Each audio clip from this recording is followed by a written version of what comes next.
আসসালামু আলাইকুম। বিএনপির মনোনয়ন নিয়ে সংঘর্ষ শুরু হয়ে গেছে সারা বাংলাদেশে। অনেক, অনেক। আপনার টিভি নিউজে দেখতে পারবেন আপনারা। তো আমি এটা একটু বলি, সেটা হচ্ছে যে সবাই সবাই কি বলতেছে সেটা আমরা সবাই জানি। তো আমার যেটা মনে হচ্ছে যে এটা একটা আইওয়াশ। রুমিন ফারহানকে মনোনয়ন দেয় নাই। রুমিন ফারহান একটা টিভিতে নিজেও বলছে যে আমার মনোনয়নটা অন হোল্ডে আছে।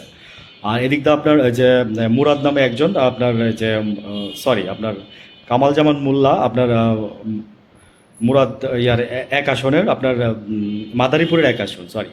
তো ওইটার আপনার তাকেও মনোনয়ন দেওয়া হয় নাই। তাকে আপনার যে বলা হচ্ছে যে আপনার সে আওয়ামী লীগের লোকদের সাথে হাতাচ্ছিল, আপনার নায়িকা নিয়ে ছবি, তারপর হচ্ছে আওয়ামী লীগের বেনজিরের সাথে, মানে বেনজির তো আসলে আওয়ামী লীগের না, প্রশাসনের বেনজিরের সাথে ছবি, তারপর হচ্ছে আরও অনেক এরকম আর কি, অ্যাটসেট অ্যাটসেট এগুলো বলে আপনার এটাকে অ্যাভয়েড করা হয়েছে আর কি। তো এই দুটা মনোনয়ন না দেওয়ার কারণে আপনার সারা বাংলাদেশে মোটামুটি বলতে পারেন যে কম বেশি একরকম মানে সংঘর্ষ চলতেছে আর কি। তো রুমিন ফারহান টিভিতে আইসা বলছে যে আমার মনোনয়নটা হোল্ড করা হয়েছে, এটা দিবে আমার, মানে ওনার স্বাভাবিক, উনি তো আশা করবে তাই না। তবে আমি আমার মতামতটা বা ওপিনিয়নটা দিচ্ছি, বা আমি আমার বিশ্লেষণটা বলি। সেটা হচ্ছে যে এটা বিএনপির জন্য অনেক ক্ষতি হয়েছে অনেক আগে মনোনয়ন এইভাবে দিয়ে যে এরকম করছে।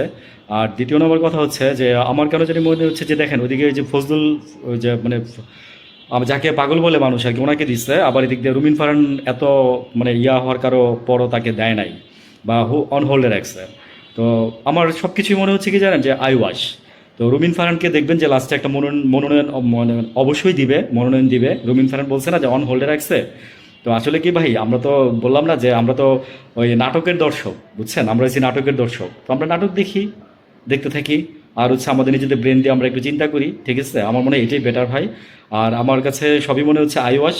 রুমিন ফারহানকে মনোনয়ন 100% দিবে, আমি বলে দিলাম কথাটা, আজকে দেখেন, সামনে জানতে পারবেন। আর হচ্ছে যে এদিক দিয়ে যে আপনার রুহুল কবির রিজভীকে দেয় নাই, মানে এটা আসলে মানে খুবই, মানে কি বলবো, হচ্ছে এক্সাইটেড একটা ব্যাপার আর কি, যে রুহুল কবির রিজভীকে দেওয়ার মানে কথা ছিল আমার যতটুকু, আমি যতটুকু জানি। আর দিল হচ্ছে এদিক দিয়ে ফজু সাহেবকে দিল আর কি, হ্যাঁ, যাকে নাকি মানুষ ডট ডট ডট বলে আর কি। তো এইগুলো নিয়ে মানুষ খুবই মানে বিরূপ প্রতিক্রিয়া সৃষ্টি হয়েছে, এবং উত্তেজনা মানে অনেকের মধ্যে প্রতিক্রিয়া, সমালোচনা, আলোচনা, অলরেডি মারামারি পর্যন্ত শুরু হয়ে গেছে আর কি। তো বিএনপির এই জিনিসগুলো আমার কাছে হয় একদিকে, আমি তো বললাম কিছুক্ষণ আগে যেটা আমার কাছে সেটাই মনে হচ্ছে। তো সময় বলে দিবে, দেখি কি হয়। ভালো থাকবেন সবাই, আসসালামু আলাইকুম।